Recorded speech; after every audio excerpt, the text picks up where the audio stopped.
Eu vou comprar um imóvel para alugar e pronto, renda passiva. Será que é isso mesmo? Eu até entendo essa ideia, porque é uma ideia forte de fato. Eu compro um imóvel, coloco para alugar e recebo dinheiro simplesmente todo mês. Só que quando se começa a colocar no papel, ou principalmente quando se começa a viver essa realidade, você percebe que o aluguel pode ser um ótimo investimento, mas não é tão automático assim. Hoje eu vou falar sobre o aluguel tradicional e como ele funciona e aonde muita gente se engana. Esse vídeo é o episódio 2 da série Como Investir em Imóveis aqui no Radier. E a cada vídeo eu vou me aprofundar em uma forma de investir em imóveis, respondendo sempre a 3 perguntas. 1. Como funciona na prática?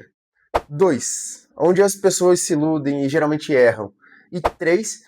Para quem é ideal esse tipo de investimento? E sempre usando como base o nosso tripé: retorno, trabalho e risco.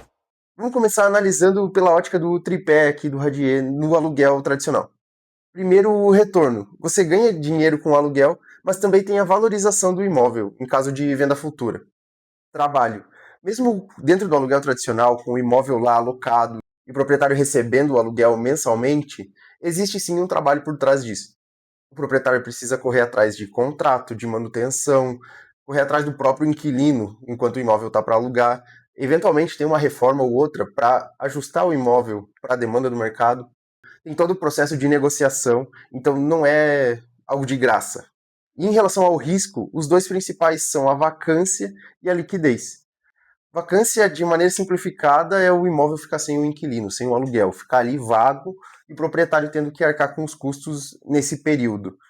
E a liquidez é a facilidade com que o proprietário tem para vender esse imóvel num futuro onde ele queira vender, onde ele queira executar essa venda. Na prática, investir em imóveis para locação é simples de explicar, mas tem vários detalhes. Para começar, o proprietário compra o imóvel para locação e a partir daí existem duas rotas. Um caminho é o proprietário locar direto, onde ele mesmo encontra o locatário e cuida desse processo de contrato. E outro caminho é deixar o imóvel na mão de uma imobiliária, onde essa empresa vai cuidar de todo esse processo, o que diminui a dor de cabeça, mas também diminui o retorno. A partir da locação que começa a realidade. O valor do aluguel que cai na conta não é o mesmo que o retorno do investimento. Porque antes de chamar isso de retorno, a gente precisa tirar alguns valores da conta. Chamada de capital, uma eventual manutenção. Quando esse valor não é repassado para o inquilino, tem o valor de condomínio, água, energia, IPTU e outros gastos que podem entrar nessa conta também.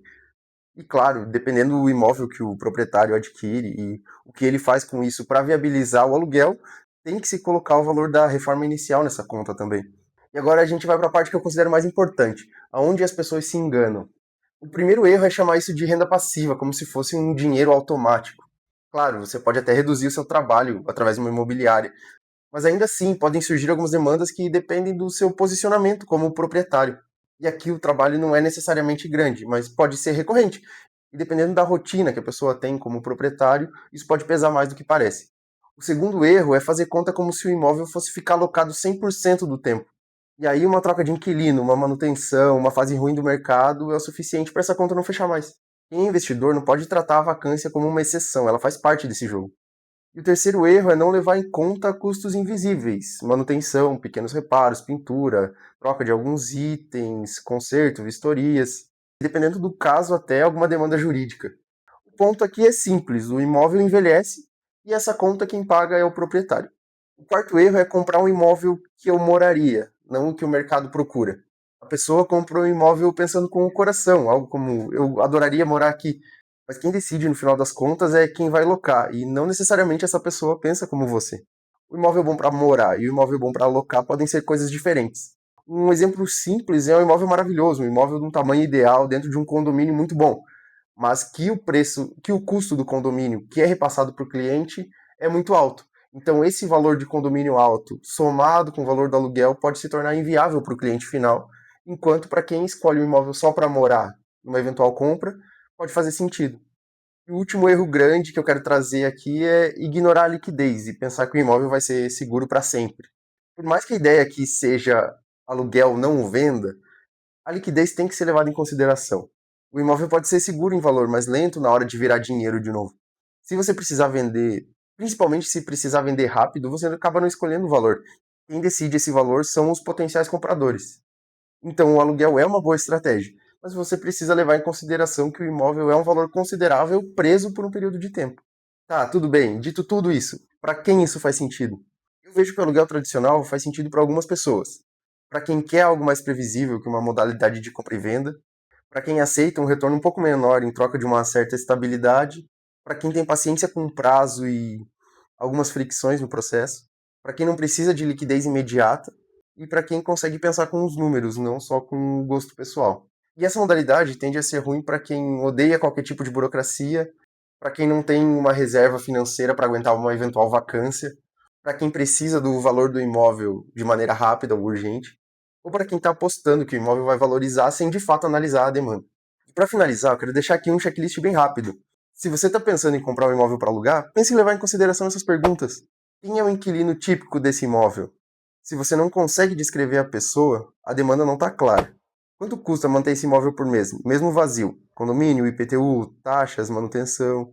Qual é o custo da vacância? Você consegue arcar com alguns meses sem inquilino? Qual é a faixa de aluguel realista? E aqui não é o que você gostaria, é o que o mercado paga. O que pode dar errado nos próximos 12 meses? Vacância, reforma, troca de inquilino, um mercado mais volátil, mais fraco? Se eu precisar vender, quanto tempo em média isso levaria? Aqui vale a consulta a um corretor. Liquidez é risco, coloca isso na conta. Se você responder isso de maneira sincera e chegar em respostas sólidas, já é um primeiro passo para começar a pensar como um investidor. E no próximo episódio dessa série eu quero fazer um contraste quase que direto com essa modalidade.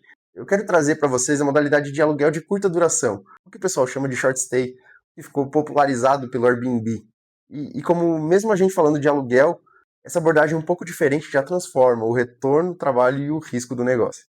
Agora eu quero deixar uma pergunta honesta para vocês. Se você fosse investir em aluguel, o que pesaria mais? Retorno ou a tranquilidade? Comenta aqui, a gente continua na próxima semana. Tchau, tchau.